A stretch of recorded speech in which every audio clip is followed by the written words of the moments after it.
क्या चीजें सामने आ रही है? देखें, पहली बात तो यह है कि बड़े अफसोस की बात है और बड़े दुख की बात है कि जिस तरह से ये ट्रायल किया जा रहा है।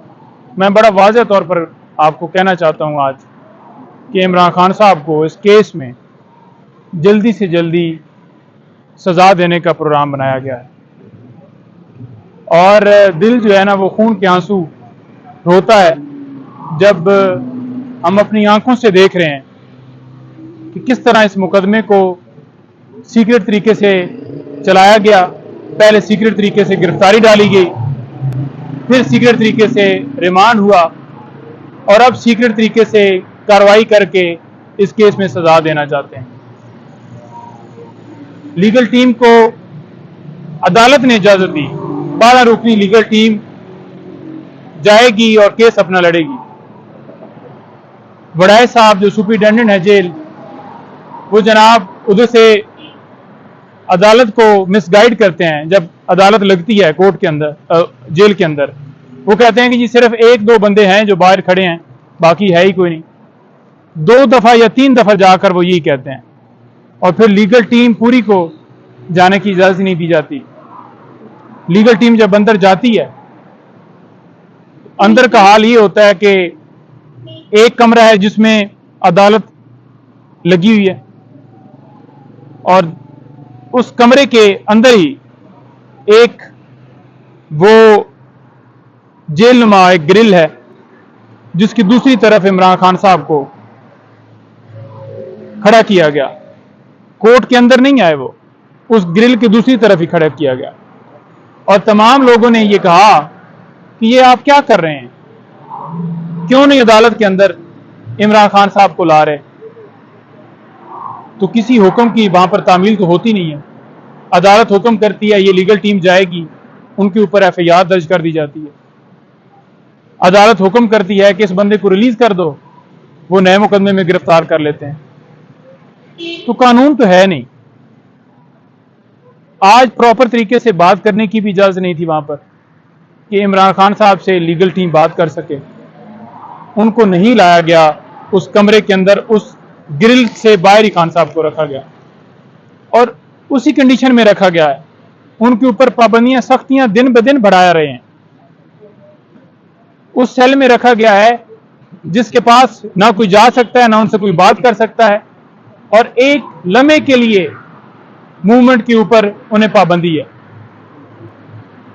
अवाम की आंखों में धूल झोंका जा रहा है कि बड़े जी इमरान खान साहब को रिलीफ मिल रहा है, उनकी बेल्स बहाल हो रही हैं और इमरान खान साहब जल्दी से निकल आएंगे। मैं बड़ा वाज़ेह कहना चाहता हूं कि कानूनी तौर पर एक लम्हे के लिए नहीं बैठ सकते। एक मुकदमा जेन्युइन नहीं है। ये साइफर वाला केस हमारे लिए एक बेइज्जती है, शर्म की बात है एज ए नेशन हमारे लिए कि बाहर से कोई धमकी देता है और हम उसके हुक्म की तामील करते हुए अपने वजीर आजम को भी हटा देते हैं और उसी वजीर आजम को जेल में भी डाल देते हैं। तो इनका जो प्लान है वो बड़ा क्लियर है कि इमरान खान साहब को जल्दी से जल्दी सजा दी जाए। आज नकूल तकसीम करने के हवाले से समाअत फिक्स है। हैरानगी वाली बात यह है कि 1 साल से ज्यादा टाइम लग जाता है जब चालान जमा करवाया जाता है। आम केसेस में इतनी स्पीड लगाई जा रही है, चालान जमा भी हो गया है, नकूल तकसीम करने के लिए भी डेट हो गई है, फिर फर्द जुर्म भी लगा दिया जाएगा, फिर ट्रायल मुकम्मल करके और सजा भी दे दी जाएगी। अदालत को आज हमने दरखास्त दी है कि हमारी गुजारिश है कि जेल जो है वो जेल के अंदर अदालत समाअत नहीं कर सकती और उसके लिए मामला हमारा इस्लामाबाद हाई कोर्ट के अंदर पेंडिंग है। तो जब तक वो डिसाइड ना हो जाए तब तक इस कार्रवाई के ऊपर समाअत जो है वो रोकी जाए, प्रोसीडिंग्स रोकी जाए, क्योंकि मामला पेंडिंग है। यहां पर तो आपको पता है ना कि इस्लामाबाद हाई कोर्ट में तो फैसले महफूज कर लिए जाते हैं, फैसले सुनाए नहीं जाते। जो फैसला कहा जाता है कि जी महफूज है, उसके बाद निकलते ही नहीं है। अब ये 25 तारीख इसी तरह से महफूज किया गया है कि ओपन ट्रायल हो और दूसरे नंबर पर जो नोटिफिकेशन है वजारत कानून का, वो कलअदम करार दिया जाए कि जेल के अंदर अदालत नहीं लग सकती और जज अब्दुल हसनाद साहब के हवाले से भी कहा हो कि इस कोर्ट को ये केस असाइन नहीं किया जा सकता, लेकिन वो पेंडिंग है। जमानत के ऊपर समाअत नहीं हो रही, जमानत लटकी हुई है, जमानत के ऊपर मेरिट के ऊपर आर्गूमेंट ही नहीं हो रहा है। और मैं दो चीजें बड़ी, तीन वाज़ेह तौर पर ट्रायल कोर्ट के हवाले से जो माइंड उन्होंने अपना शो किया है कि वो किस तरह से इमरान खान साहब को इस केस में सजा देना चाहते हैं। हम जिस जज के हवाले से बात करते हैं, लोग कहते हैं जी कि आप जजेस के ऊपर प्रेशर डालते हैं कि वो आपके हक में फैसला नहीं दे रहा। पहले नंबर पर जज साहब ने जो फैसला दिया, उस फैसले के अंदर कोई ऐसी एविडेंस रिकॉर्ड के ऊपर नहीं है, कोई ऐसा जुमला नहीं है जो साबित करे कि इमरान खान साहब का ये कसूर है या उन्होंने ये जुर्म किया है। नंबर 1। नंबर 2, जब अदालत से मैंने ये कहा कि आपने बेल इमरान खान साहब की खारिज की है, उस बेल जो ऑर्डर आपने किया है उसके अंदर तो कोई ऐसी चीज नहीं है, तो उन्होंने कहा कि आपने देखा नहीं कि वो कितने शवाहिद हैं। मैंने तो नहीं देखा कि कोई शवाहिद हैं उस ऑर्डर के अंदर। और तीसरी चीज, जब अदालत के अंदर प्रोसीडिंग हो रही थी तो जज साहब ने वाज़ेह तौर पर कहा कि वो साइफर तो बड़ा जी, वो तो बरामद करना है, किधर है वो, किधर गुम हो गया। यानी कि उन्होंने कहा कि वो साइफर कहां है, फिर जो बड़ा क्लियर करता है कि वो जज साहब जो हैं वो किस तरह से इस मुकदमे को वन साइडेड देख रहे हैं, उसके मेरिट नहीं देख रहे जो उनके रिमार्क्स हैं। और जिस तरह से उजलत से ये केस चलाया जा रहा है, ये फौरन इस केस के अंदर खान साहब को सजा देने के लिए प्लान बनाया गया। और खान साहब को इलेक्शन से बाहर करना चाहते हैं, खान साहब को जेल में रखना चाहते हैं। और ये जो फैसला होगा, ये हमारी तारीख में ब्लैक, या ये कह लें कि सुर्ख अल्फाज से ये लिखा जाएगा, और ब्लैक डे होगा जिस दिन ये फैसला दिया जाएगा।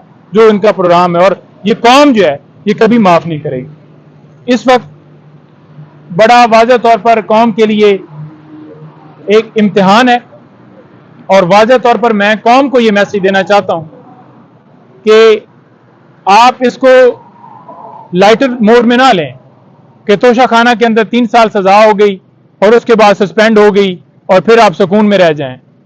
ये बाकायदा तौर पर इमरान खान साहब को एक पूरे प्लान के साथ अंदर डाला गया, और प्लान के साथ ही उन्हें साइड पर किया जा रहा है। सदियों में ऐसे लीडर मिलते हैं, और वो लीडर जिसने मुस्लिम उम्मा का मुकदमा लड़ा, जो आप लोगों के लिए इस वक्त जेल में है, जो हमेशा आपकी बात करता है। उनकी सेहत के हवाले से जरा बता दें। बड़े रूमर्स हैं सोशल मीडिया पर कि उनको दिल की तकलीफ है, आंखों में नहीं चल के पड़े हुए हैं, या फिर वो लागर दिखाई दे रहे हैं। आपने खान साहब को कैसा पाया? आपने तो देखा, जारी सी बात है। देखिए, मेंटली तौर पर बहुत स्ट्रांग आदमी है, और हमेशा उन्होंने हौसले हमें भी दिए हैं, लेकिन अगर फिजिकल देखा जाए तो उनकी सेहत के ऊपर असर हुआ है। मैंने पहले भी बताया कि वो कमजोर हुए हैं, और जब आप किसी को इस तरह अजियत में रखते हैं, उसके ऊपर सख्तियां करते हैं, और उसको मेंटली तौर पर टॉर्चर करते हैं, उसको प्रॉपर खाना नहीं दिया जाता, जो महफूज खाना है उसके ऊपर हमारी दरखास्त एक्सेप्ट नहीं की जाती कि हमारा डॉक्टर जो है वो चेक करे, तो फिर उसके ऊपर फर्क पड़ेगा। तो उनके ऊपर फर्क है। मैं इसलिए नहीं ज्यादा बताता तो क्योंकि फिर नून लीग वाले प्रोपेगेंडा करना शुरू कर देते हैं।